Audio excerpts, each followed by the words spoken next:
Welcome to another edition of Journey of Hope. Stories of people that have been impacted by the healing ministry of Loma Linda University Medical Center. As most of you know, Loma Linda is one of 125 health science institutions in the country. We have many different centers of excellence here at Loma Linda. Our story today is an amazing story of a family's journey, really lasting over the last 24 years.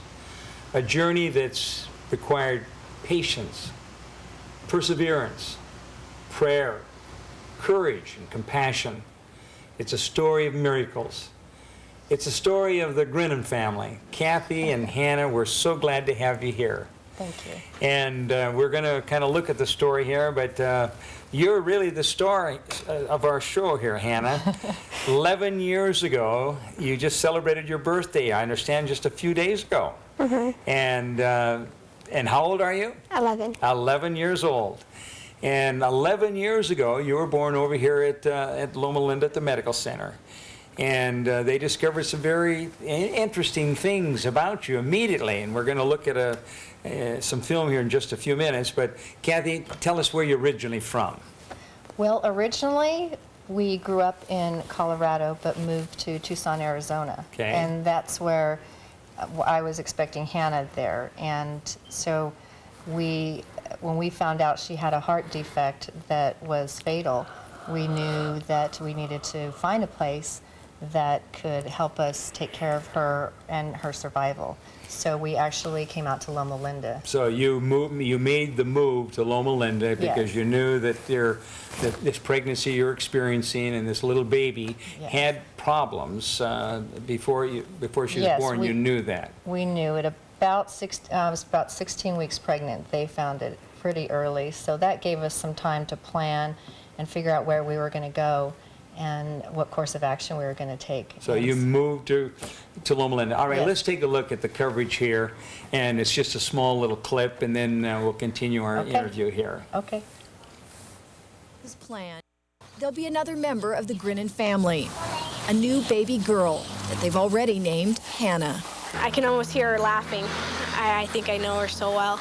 She looks so much like her older sisters, it's unreal. To her dad, it's Hannah's first baby picture. To her doctors, that ultrasound is proof that Hannah's already very sick.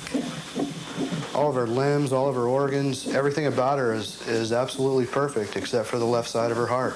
It's called hypoplastic left heart syndrome, and it means just half of Hannah's heart is working. Unless something is done, she'll die. So Bill and Kathy Grinnin have left their home in Tucson, picked up their family, and come here to Loma Linda, California. It's home to one of the country's largest heart transplant centers, and it's Hannah's best hope. Thanks. What we're going to do first is just get you changed and get you in bed. So we'll deliver the baby, literally carry the baby over and pass the baby through the window into the stabilization nursery, which is like a mini NICU.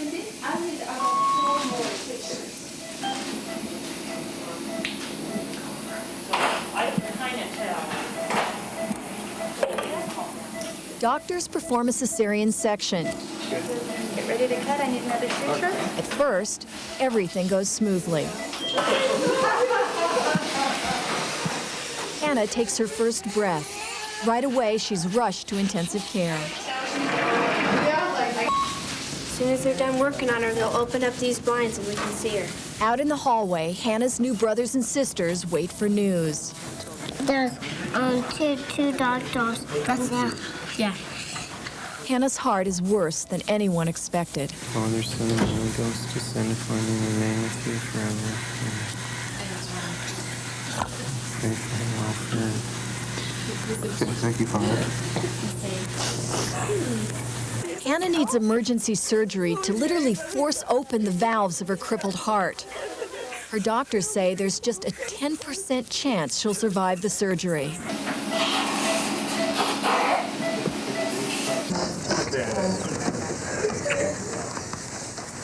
Hannah's wheeled off to surgery. So Hannah is wheeled off to surgery. This was 11 years ago. That must have been a terrifying moment But what is so fascinating about this whole story is you'd had a previous experience. Tell us about that, and then we'll come back to Hannah being wheeled off to surgery. Okay, well, I think they found the heart defect in Hannah so quickly because they had always looked for it in me before in my pregnancies, because back in 1985 we lost a little boy to hypoplastic left heart syndrome, and they didn't detect his heart defect until after he was born. And by the time they figured out that he had a serious condition and actually transferred him from the small hospital where we lived in Durango, Colorado, they flew him to Denver. He was already failing, and at that time there wasn't the infant heart transplant program. So this was back in 1985, before the program was developed here at Loma Linda. Absolutely. Okay. And, well, in '84, Dr. Bailey had done Baby Faye. So that really did open the door to infant heart transplantation. But it was not at the point where it could have saved my son. Just developing at that point. And it was the following year, I believe, that baby Moses was transplanted here. And so we followed that story in Loma Linda because we were just really happy that although it didn't benefit us at the time, and never knowing that we would 13 years later need those services in this program. Right. So the little boy, what was his name? His name was Brian Felton. Brian, and he lasted for 2 days. For 2 days. So we're talking about 14 years later. Yeah. You're pregnant again. Once again, your baby, who was named Hannah before she was born, is discovered again that she's got the same type of problem. Now, what is the problem? It's called hypoplastic left heart syndrome. Okay. And it just means that there basically is no left side to the heart. The right side of the heart pumps oxygenated blood to the lungs, and the left side pumps it through the body. So what happens is, without intervention, a transplant or some surgical option, the heart starts to slow down. It's not enough. It just has two chambers to pump the blood in the body. So it's a devastating heart defect and requires severe intervention. So Hannah, apparently, you didn't know this, but you had a heart that was severely damaged, and as we looked at the clip a moment ago, you were being wheeled down into surgery. Now, Mom's going to have to tell us what happened in that surgery and then what happened after that. Okay. Well, I was struck in a little bit because we thought that we came to the right place, we had all the doctors in place, and the team was here. And I was so, when they said they had to take her off to surgery, that we thought maybe she wouldn't even make it to the transplant list. Yeah, it said there was a 10% chance of coming through that surgery. Right. So that I didn't anticipate that glitch. Right. and to get her stable so she could be put on the UNOS listing and be listed for a heart. So that procedure, as far as I know to date, she's the only survivor at Loma Linda of that procedure. Is that right? Before or since then. So And she went through the procedure, which enabled her to be on a recipient list. Yes. It stabilized her, and it took them 5 days after the procedure to stabilize her. And so when she was on her 5th day of life, she was then put on the transplant list. And that was really tough for us because each day she wasn't on the list, I thought that she would miss out on receiving an organ, because you can't receive one unless you get on the waiting list. So it took them 5 days. On the 11th day, was she 11 days old? She was on the list actually 6 days, but on her 11th day, we got a call at about 1 a.m. or a page. They gave us a pager that she was going to be receiving her heart that morning, and for us to go be with her and sit with her before she had to go into her transplant surgery. Now, you don't remember any of this, I know that. But 11 years ago, people, I saw your priest was there, he was praying, people throughout your church and throughout the institution was praying. I wish I could tell you I understood everything about prayer. One thing I do know, that God is able to do those things in answer to prayer that he could not do otherwise in this great controversy that's going on. And people were praying around the clock for you. And here we are 11 years later. And now tell us, what year in school are you now? Fifth. You're in the 5th grade, all right, and learning all kinds of things. And how many children are you in your class?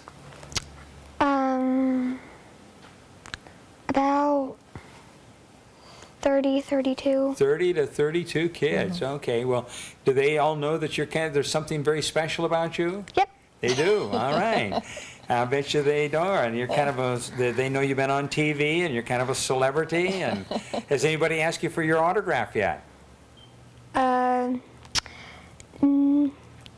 They did like a few years ago. A few years ago. Well, Yeah. once we show this again, this is probably the first time since you were 11 that you've been on TV. Right. Yeah. Right. Well, we are so glad that you're here, and we're going to learn a little bit more about you. But Kathy, tell us what the family's going through all this time. I mean, you know, you're kind of on pins and needles. You think you've made the right decision in coming here, and then you find out that she's not even going to make it through this surgery, and then she finally gets a donor, and that's another story altogether. Somebody's providing a heart for Hannah. Well, talk about prayer. The reason that we named her as soon as we found out she had a heart defect, we chose a very strong name so that we could pray for her by name. So there was a lot of prayer going on, and Hannah means what? A gift from God. A gift from God. That's what I thought. A gift from God. I knew you were a gift. Okay. So, and it was really tough for us because when you pray that someone will save your daughter's life, someone that you don't even know, you understand that they're losing somebody. And so that's a very strong emotion that you have to deal with, that the whole family had to deal with. And basically, we talked to the kids and told them that we are not praying for somebody's death. You know, there will be infants that pass when it's for a number of reasons. Sure.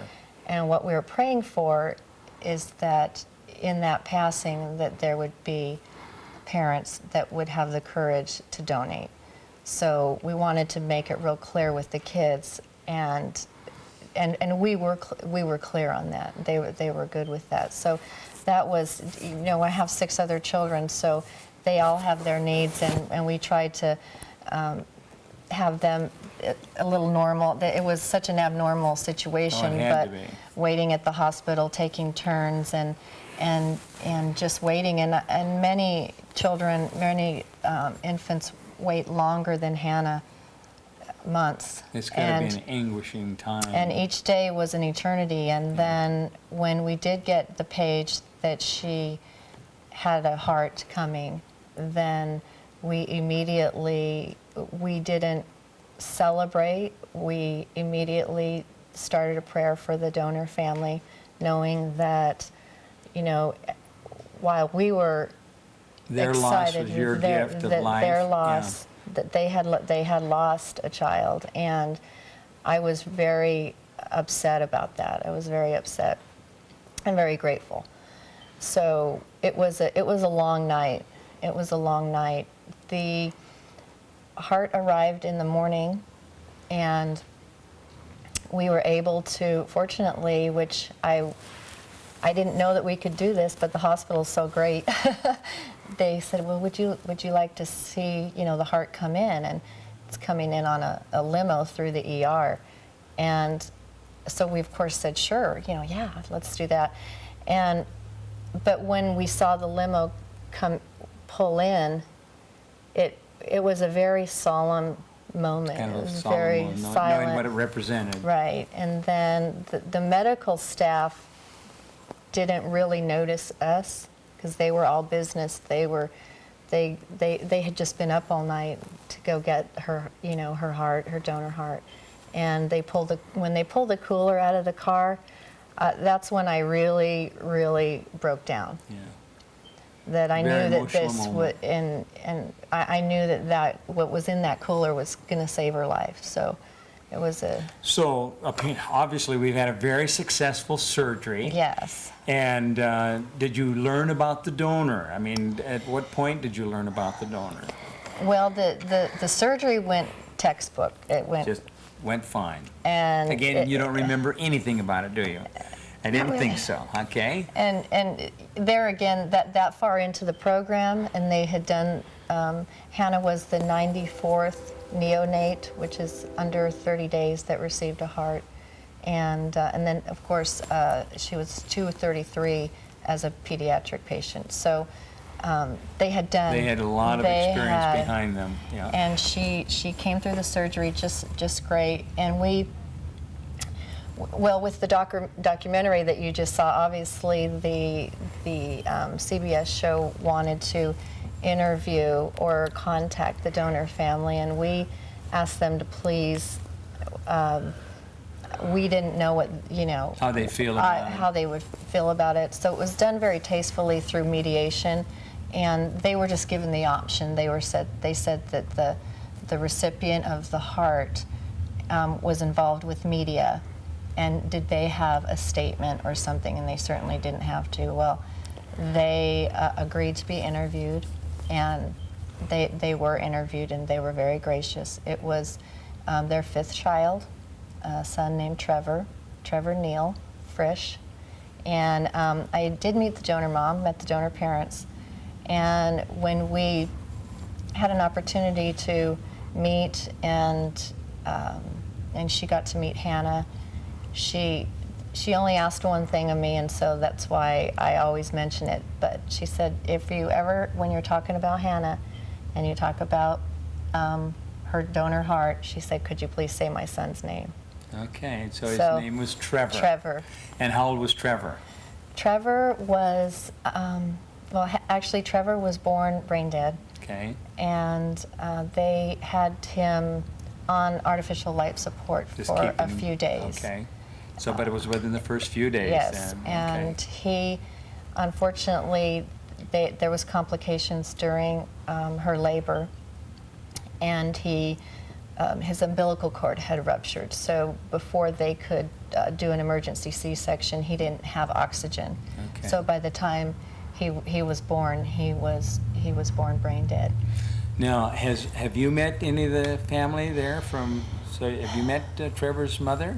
Yes, I have. Okay. How did you feel about that? It was really, really exciting. Was it? Mm-hmm. Yeah. Well, I'm sure that when she saw you, she saw a glimpse of Trevor and realized that his sacrifice was a gift that gave you life and health. Now, so the surgery went successful. Yes. That was 11 years ago. Am I to assume that it's been smooth sailing all along? No. A journey is a It's not- process, and we're on a right. journey, seeking hope and health and wholeness and happiness. But sometimes there's some bumps along the road. They call it a roller coaster for a darn good reason. Yeah. After she got her heart, she immediately went into a very certain type of rejection, and it was very aggressive, and they hadn't ever pulled a baby out of this type of rejection, and it has to do with maternal antibodies and things that I won't, it's too technical. Sure. But so there again, she gets the transplant, and she immediately goes into rejection and is practically just looking lifeless. And the team here, the doctor, the neonatologist, Dr. Bailey, Dr. Kuhn, Dr. Nelson Canarella, oh my gosh, the whole team, I can't even start naming them, we're up They're phenomenal. 24/7 Were they? figuring out what to do. And the therapies and the treatments they did to her were very aggressive, but they worked.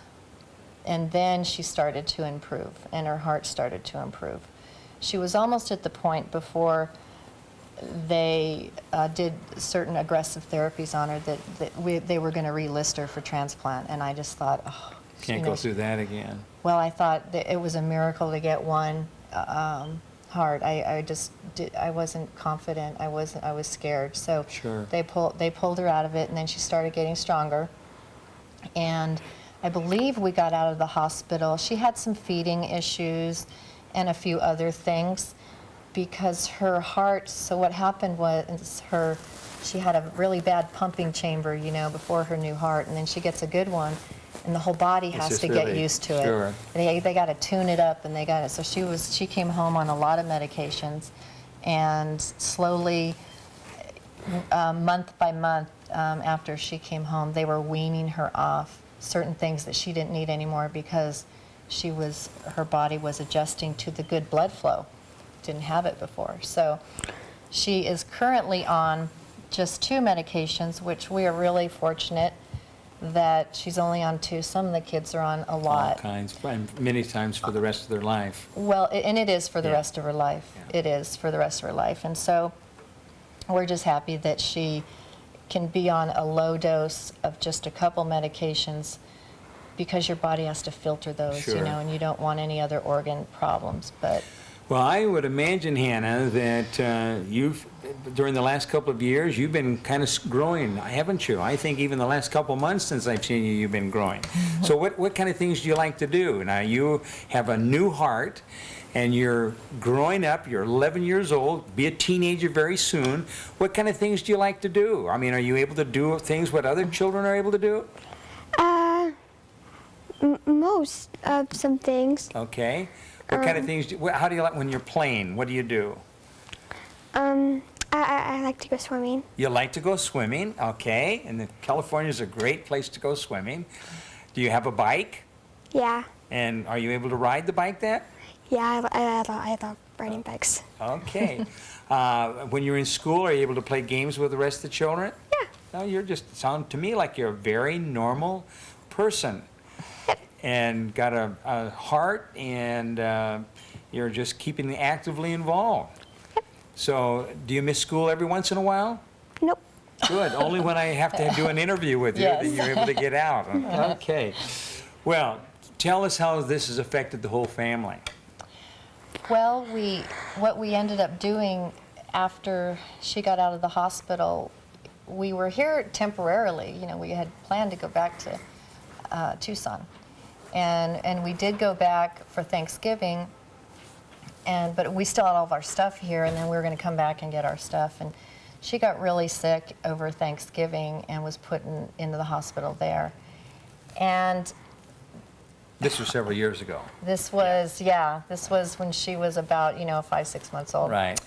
And so when she was put in the hospital, and nothing against any other hospital care, I saw the difference between how the team took care of her here and how she was taken care of. And I was pretty vocal, and I was saying, I don't know about this. You need to call Loma Linda. And when they wouldn't call Loma Linda to get some direction, because we didn't have the medical records over yet, I thought to myself, and the family thought, we shouldn't put her through all that and then take her away from Loma Linda. So we put our house up for sale, and they discharged her from the hospital, but she still didn't look good. So we drove from Tucson right to the ER here, and they put her back in for 10 more days, and they got her, Got her kind of stabilized again. stabilized again. And then her first 2 years of her life, she was in the hospital a lot. In and out, in and out. In and out. But after she was 2, I can honestly say she hasn't been in overnight since she was. We've done there's day procedures, Sure. but we haven't been overnight. So it was, with the other kids, our older kids, we gave them an option. The 2 oldest, they were in high school, and we said they could live with their grandparents and finish high school in Tucson, and then we just thought, the little kids will adjust to the schools here. But the 2 older ones just said, we'll be fine. Everything. So everybody everyone moved here, and they had some challenges. They had, Sure. to find their way, but I can say right now that everyone's doing really well. This is our home, and Well, we're glad that you are here in Loma Linda, and we don't believe that anybody comes to Loma Linda by accident. God, where was God in all of this as he was leading you through? We just got a couple of minutes left here, but Okay. I know you're a person of faith and very active in your church. We had a lot of prayer, and it was probably one of the things that helped the most, because so many things are out of your hands Sure, that you out don't of have control. control. You just can't. And at some point, you have to release all of that and know that we brought her to the best place we found. We trust the doctors, we trust the hospital. We were familiar with the success of the program, and there's just nothing else to do except, give it up to God and hopefully you can handle whatever happens. And we just wanted to handle whatever happened. And God has been guiding Yes. directing you. Hannah, with a name like Hannah, which means gift of God, I can tell you right now that God has got something very, very special for you. I don't know if you have any idea what you want to be when you grow up, but I know that God's got a plan for you. Do you have any ideas yet? You haven't thought that far ahead, have you? A food critic, possibly. A food critic. A food critic. Well, you've probably been developing your skills in that area. Well, we are so glad that you've been able to be with us, and we're going to follow your story. And I know that God's got some exciting chapters ahead for you and for your family. And I want to thank you for joining us and for sharing. We've got people from around the world that are watching this story. And you're going to be an inspiration, Hannah. I know that you are. And for those that are watching, I'm Lynn Martell with Journey of Hope. And once again, you've heard a very fascinating story, a story of courage and compassion, one that's filled with miracles, because people trusted God. People were trusting in Him. And I know that right now God's waiting for you to give Him a chance with your life. Look to Him now. Thank you so much.